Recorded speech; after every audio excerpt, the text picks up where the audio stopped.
Gewo est une marque allemande spécialisée dans la fabrication et la revente de matériel de tennis de table. Proposée sur le marché allemand depuis plus de 30 ans, elle a été importée il y a 4 ans sur le marché français par l'intermédiaire du revendeur Mr Ping. Elle a depuis fait son chemin et rencontre actuellement un réel engouement sur le marché du ping. Présent au championnat d'Europe, avec un stand tenu par Mr Ping Nantes, nous avons rencontré Ludovic Jomotte, responsable de la division France de Gewo. L'occasion de faire le point avec lui, de savoir où en est Gewo, qui est Gewo, de connaître un peu les produits que font Gewo, de leurs spécificités ainsi que les dernières nouveautés qui viennent d'arriver pour cette rentrée 2019-2020. Et enfin, quel est l'avenir de Gewo et quel est l'avenir de Ludovic Jomotte qui voit ses missions se diversifier de jour en jour. Un reportage que nous vous proposons de découvrir dès maintenant.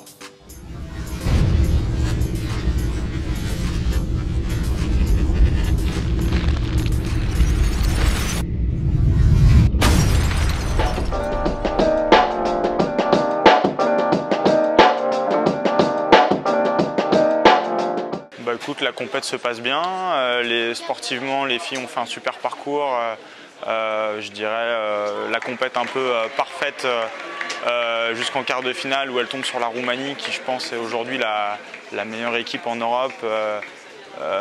J'ai trouvé, je l'ai dit d'ailleurs à une ou deux des joueuses qu'elles avaient fait vraiment une super performance sur la compète, sur ce qui s'y dégageait, même sur le match de la Roumanie. J'ai trouvé qu'il y avait une super opposition, j'ai trouvé un groupe sympa, je les ai trouvés hyper concernés, et enfin vraiment ce qui s'y dégageait, j'ai trouvé ça hyper intéressant. Et puis nos garçons qui sont toujours en course, qui sont en demi tout à l'heure à 19h sur l'Allemagne. Donc voilà, c'est chouette je pense pour le tennis de table français, c'est chouette aussi pour nous parce que ça attire du monde dans la salle d'avoir encore les Français qui sont encore en course, et puis pour nous aussi c'est sympa de pouvoir aller voir et de pouvoir un peu les pousser, quoi.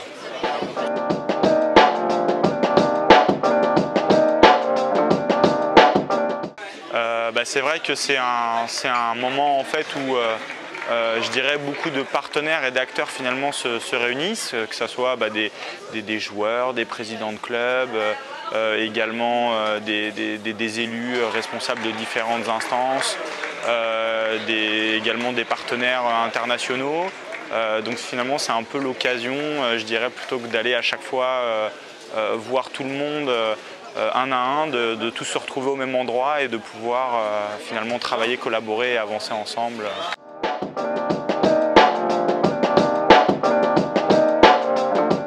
Oui, même plus que ça encore.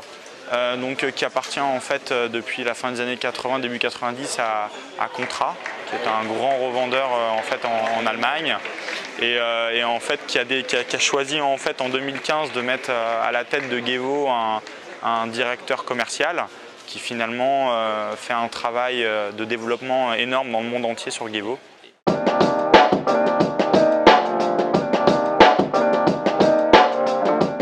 Tout à fait. En fait, l'objectif justement d'avoir recruté ce directeur commercial, c'est justement de faire connaître Gewo au-delà des frontières allemandes, dans le monde entier. Donc ça marche aujourd'hui énormément en Corée, en Russie, et ça se développe énormément en France.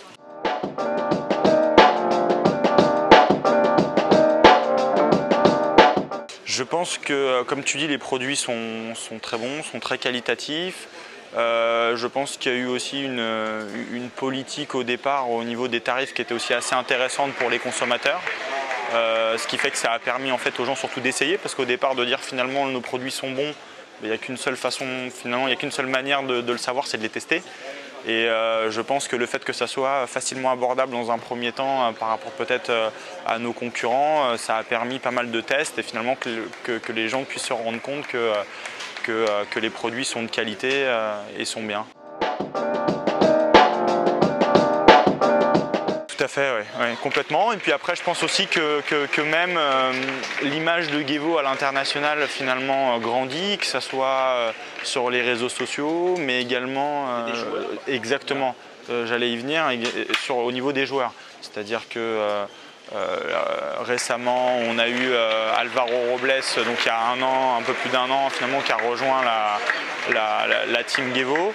Et finalement, au 1er juillet, nous avons eu Léo de Nodrest, côté français, qui a rejoint la team, voilà, qui est donc membre, voilà, un jeune espoir français qui s'entraîne à l'INSEP.